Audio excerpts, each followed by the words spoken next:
Hi, everyone, and welcome back. I wanted to talk about the challenges of sustainable living. It's something I've spoken about before, and sustainable living looks different for everyone, and there are going to be many factors that determine what you can and cannot do. Whether we like it or not, finances is the biggest one when it comes to the changes we can make, or maybe we can't because based on finances. There was a post that I did on Instagram ages ago where I asked the question, what's a climate related thing you've tried to change but struggled with? And I got loads of really interesting comments. And what I want to do is just read what the comments were, because if there are any times where you think, you know what, I'm really struggling with this, trust me, you're not alone. There are many people out there who are trying to make changes, and for whatever reason, sometimes it just doesn't work the way they want it to, or maybe they can't do as much as they want to do. So I'm going to read out some of the comments that were on the post. Less plastic. I find it easier going to shops, and I can easily buy veggies in paper bags. But when shopping for food online, there's so much packaging and plastic waste. This was one of my biggest issues when it comes to trying to reduce plastic waste, because plastic in itself isn't bad. It's single-use plastic that's the problem. Um, I even to this day I still don't understand why fruit and veg comes in a plastic bag. I don't understand why bananas are in a plastic bag. Oranges and lemons and apples. I don't understand why they have to come in plastic bags. It doesn't make any sense. And plus it contributes to food waste as well. Um, because it's like the supermarket is saying, here's a plastic knit bag of, I don't know, 10 oranges. Well, I only want five. And it's like supermarkets are telling me how much I should be buying. Um, and obviously that will contribute to food waste as well. There is so many items that don't need to be in plastic bags. There are going to be some food that they do need to be, in plastic in order to preserve it, to make sure it lasts longer. But bananas don't need to be in plastic bags, and there aren't enough supermarkets that offer the option of buying loose. I've seen it myself when I go to the supermarket. There's only a handful of full of items that are loose, and you just buy as much as you want. A lot of it does come in bags. I still don't understand that. Switching lights off whenever it's unnecessary. People tend to oversee this even after knowing about it, and I think that's habit. Um, I remember growing up that my dad, it used to be one of the things that bugged my dad, is when we used to leave the lights on, even if we weren't in the room. And he would say, well, is it Diwali or something? Why all the lights on? And I think that comes with habit. I am definitely a lot better than I used to be, probably because I've got to pay the bills now. But my daughter she's got her moments. She's 9 years old. She does have her moments when it comes to turning the light on and turning it off when you leave the room. Amount of times I've gone upstairs and the bedroom light's on, even though she's downstairs watching TV, drives me nuts. But it is what it is. Carrying a plastic bag always with me. Again, this is habit, and it will take time. I think a lot more people carry plastic bags with them since the UK introduced the charge for plastic carrier bags. Amount of times I go to the supermarket and I see so many people go in with their own bags, and that's great to see. There are going to be times where you do forget. It happens. I even forget sometimes, and I've got a little rucksack that I've got my purse and everything in, and sometimes I try and shove as much as I can in there if I've forgotten a bag. But it happens. So yeah. We always struggle. We are always struggling to find more and more ways to recycle as much as possible, but the local regulations around it can be so confusing. This is such an important point. So where I lived, so I'll give you an example. Where I lived in Kent, we used to have food waste collection as well every week, um, and then moved to a village in Leicester. They don't have food waste collection, and I naively thought, all councils did the same, and they don't. Some areas will collect textile recycling, some don't. Some will collect small electrical items, some don't. Some will collect batteries. The one where I lived in Kent, they would collect batteries. This council, they don't. And I think it can be quite confusing, especially if you've moved to a new area, you kind of just assume what you were doing before would continue, and that's not the case. There are so many different rules for different local authorities that recycling shouldn't be that difficult. It should be really straightforward, and every local authority should have the same rules, and it's I find it really, really strange that they don't. Saving water by taking shorter showers. This is one that I'm not going to lie, I struggle with too. And my daughter is terrible as well. It's like she's having a whole concert in there. We have to knock on the door to say, right, you need to start wrapping up now. I recently went to Disneyland Paris, and there was a little tag on the shower that was color coded, and the color depending on how much water you would use during the shower. And the shower head actually changed colors. So if you stayed in green, that's okay. You're using, you're okay. Purple means you're starting to teeter, using a bit too much more than you should. And red, obviously, you're using way more than you needed to. My partner and I, we kind of teetered into the purple. We didn't mean to, but you know what? 5 days at Disneyland Paris, there was a lot of walking, and my legs especially, were just knackered. So, but my daughter managed to stay in the green, funnily enough, even though there's no way when we're at home that she would actually be able to stay in the green. She was very proud of herself. So obviously taking shorter showers, but that doesn't always work if you're somebody with long hair. It takes ages, to, if you double shampoo your hair and, wash out the conditioner and stuff like that.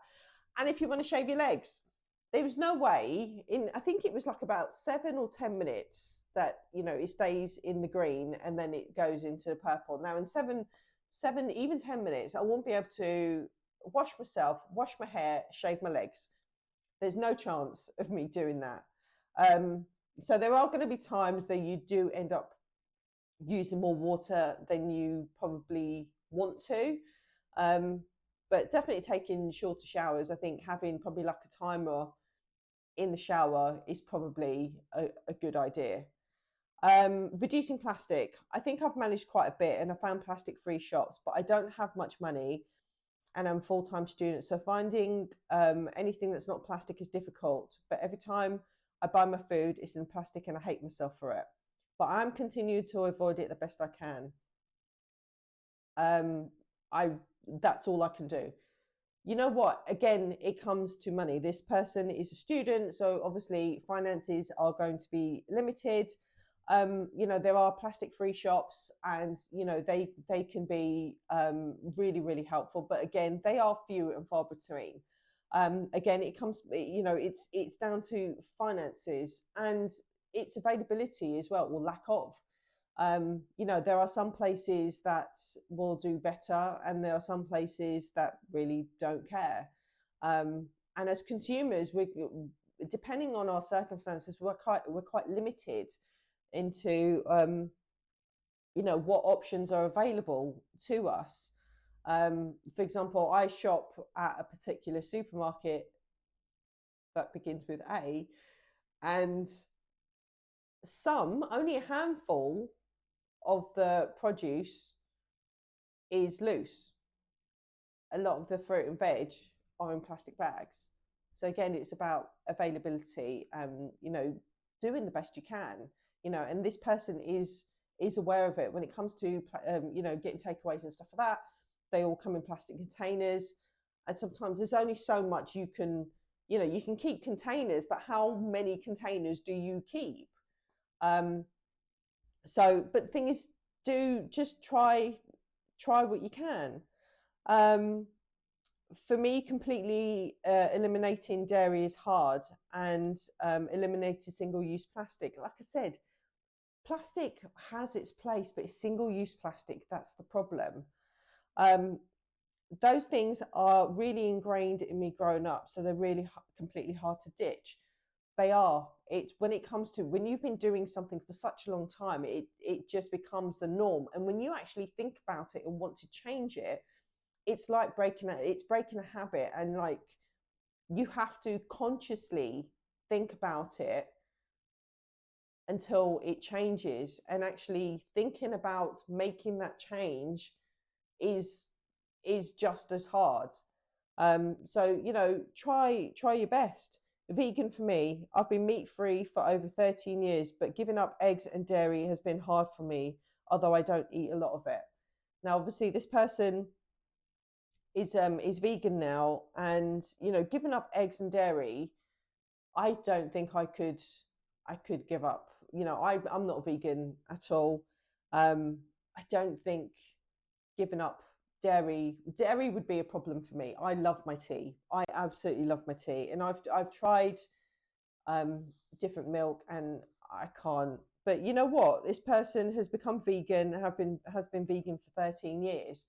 That's awesome. That's just brilliant. And if you're able to do that, then given you can't give up eggs and dairy, I think this person is doing amazing already. Going completely vegan has been difficult for me. I replaced dairy milk with nut milk, but I find it difficult to replace curd. I tried vegan curd, but couldn't get the hang of it. Also, meat I have reduced to once a month now. That's brilliant. I couldn't give up meat. I don't think I could ever give up meat, but reducing how much you have. So, for example, if you have, I don't know, 4 meals a week that have meat, maybe try reducing it to 3, or maybe opt for meat-free Mondays. There are so many meals out there that are really, really tasty where you don't include meat. So it is a possibility. But even being vegan, there are going to be certain things that are difficult to replace, and you will miss certain things. And I admire anybody who can be vegan. I know it's something that I couldn't do. But you know what? Fair play to this person.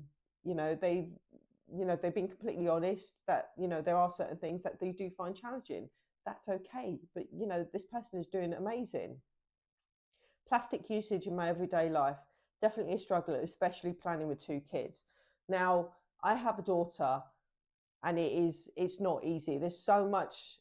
I mean, when she was a baby, I don't know how I would have managed, because when you have, especially when they're really, really young, just so much stuff comes with plastic. It's just unbelievable. But you know what? You can only do what you can do.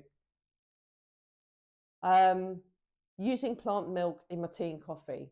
I've tried plant milk in my tea, and I can't. I just can't. But you know what? This person is trying. Using my car less. Just bought an e-bike, so hoping it is a good alternative for my commuting miles. Really hard though, living in a rural area. Work locations for other members of my family is about a 30-mile road trip by car. No alternative for that. We'll keep doing my bit though, and that's the thing. Just doing your bit. I mean, I live in a village, and just before we moved here, the bus service went. So we do have a sort of bus service. But I work from home, so for me, commuting isn't an issue. But my partner, he works a place about 10-15 minutes away, and there is no other way to get there apart from car. Um, you can only do what you do. It depends on the area. If you live in a city, obviously getting around is probably going to be a bit easier. The bus service, local transport service will probably be a lot better than it is in rural areas. But you know what? You can only do what you can do. This person has bought an e-bike. Maybe that will help reduce some of this person's carbon footprint. It's not perfect, of course it's not, but you know what? It's something. And doing something is better than not doing anything at all, in my opinion. I struggle to give up meat, even though I love animals. And if I had to kill one myself to survive, I would probably starve. I have cut down a lot, though. We only have meat on the weekends now. That's brilliant. You know, this person absolutely loves meat and now only has meat at the weekends, and so reduced their meat consumption. And you know what? That's absolutely brilliant. We've been struggling not to waste food, especially during depressive episodes where you don't have the energy to cook. Food waste is a massive problem in the UK. I presume it is elsewhere in the world, but obviously as you can tell from my accent, I'm in the UK. So food waste is a massive problem here. I think a lot of it, there is a large portion of it that does come down to supermarkets as well, telling us how much we should be buying when, you know, if we want to buy, potatoes, we're one of the few options that are available is a 2 kilo bag. Well, what if I don't want 2 kilo bag, or like a bag of carrots or something like that? Maybe let me buy how much I need rather than you telling me how much I need to buy. That's a real pet peeve of mine. Sorry, I really, really make sure I need to get off my soapbox when I talk about that, but it really, really bothers me. Um, Food waste is, like I said, a massive, especially when you're tired. You've come home from work, you've had probably a rubbish day, and then you've got to carry on working at home, i.e., cook for yourself, and that's quite hard. So, you know, do what you can. Um, I'm succeeding in letting my leg hairs grow and use an electric razor. A small win. Um, I don't think I could let my leg hair grow. Um, I don't mind during the winter; it doesn't bother me. But the summer, no, I couldn't. I couldn't. But fair play to anybody who doesn't mind walking around with hair on their legs. Fair play to you. As a household, we are producing a lot more waste than I would like. It's been challenging with the newborn, especially with wipes and diapers. Yes, when I'm briefly mentioned this earlier, when it comes to a newborn, I mean, when my daughter was a baby, amount of nappies that we would have gone through, um, I don't even want to think about it, and they're probably all sitting in landfill somewhere. And wipes, I have a massive issue with wipes. Now, obviously, when you've got a newborn, it's quick, it's convenient. I understand why people use it, but once they're older and you don't need wipes, um, and they cause all sorts of problems. Especially people put wipes down the toilet and stuff, and just causes all sorts of problems in drains. Um, Wipes are not. I mean, there are some wipes that are, you know, biodegradable. Yeah, okay, whatever you say. Um, but you know what? Do what you can do. Composting in the winter is hard to get out with the snow. I know exactly what this person is talking about. We've got a compost in the garden, um, and we do compost religiously. But at the moment, it's about the start of January. It's only just snowed here in the UK, and the compost bin is right down the end of the garden. Now, I purposely put it right down the end of the garden, just in case it attracted anything I didn't want near the house. But obviously, that's down to what you compost. You shouldn't be composting meat, dairy, cooked foods, bones, and that kind of stuff. So, I mean, I must admit, whenever I go down there, and add anything to the compost. I've never seen any rats or anything. Obviously, you see like insects and stuff like that. They're obviously doing their thing, but it's right down the end of the garden. So I do find this time of year a little bit harder to compost, especially because when you come out my garden, you've got some decking, and then you've got the grass, and the decking, especially this time of year, especially when it's been snowing and raining, it gets really slippy. So composting in winter, I do understand. Food packaging, it's so much from getting normal stuff. I don't trust the cleanliness of no packaging stores, and they come shipped wrapped in plastic most of the time anyway. It's just a hot mess. Yeah, no, I do get that. When it comes to loose, I mean, when you get loose fruit and veg, you should wash them thoroughly anyway, because so much chemicals and stuff like that is used on our food. It needs to be thoroughly washed. Obviously, the other option is organic, because there are very strict rules. Well, in the UK anyway, I don't know if it's like that anywhere else, but there are very strict rules of what can and cannot be used when it comes to organic farming.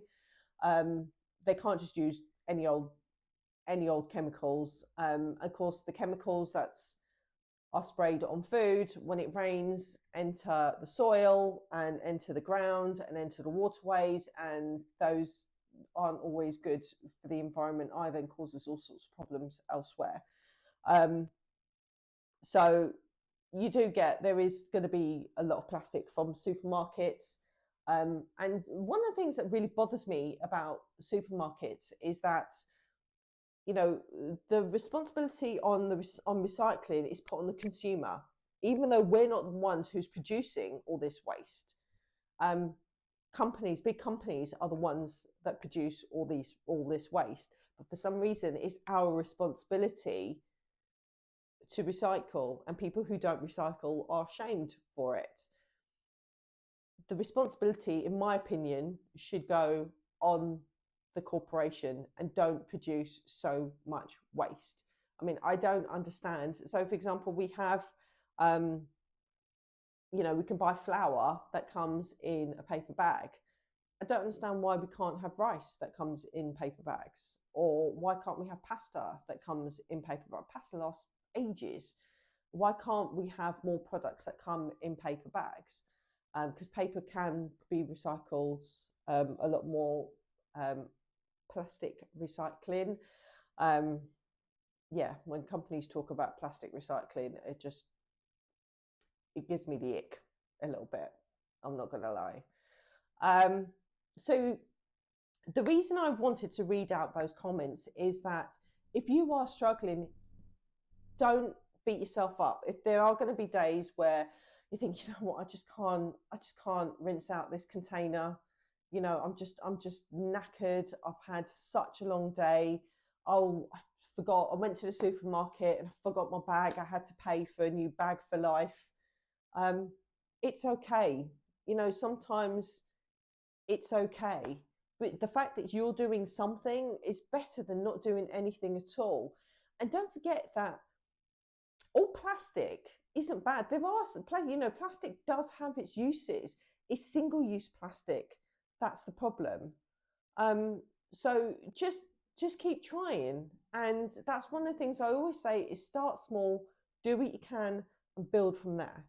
And I'm all about no judgment when it comes to sustainable living, because everybody's circumstances are different. And I don't think shaming somebody because they don't do something the way you expect them to do it is not helpful. It's really counterproductive, because if somebody's doing something, they're doing what they can, and somebody else says, well, you should be doing it like this, you know, you're absolutely wrong. The person is going to think, well, you know what, I'm trying my best, and if it's not working, what's the point? And it completely switches the person off. It's completely counterproductive. So I hope those comments you found helpful. Let me know if there's any issues where you've come across where you've struggled when it comes to, you know, anything climate related. the changes that you're trying to make, and what do you struggle with. I don't judge anybody. It's just interesting to know that, and it's nice to know that you're not the only one who kind of is trying and doesn't always get it right, and that's fine. But yeah, put the comments below anything that you're struggling with, and what I might do is I might do another video at some point with some more comments, just so that you know that you're not alone. I'll see you in the next video.